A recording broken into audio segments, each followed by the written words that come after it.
पुरानी से पुरानी खांसी भी रफू चक्कर हो जाएगी इस घरेलू टोटके पर अमल करने से।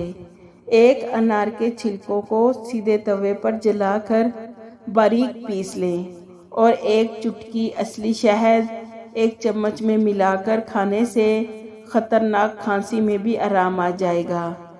3 मरतबा इस्तेमाल करें और आधे घंटे तक पानी ना पिएं। इससे आपकी पुरानी से पुरानी खांसी से अफाका हो जाएगा।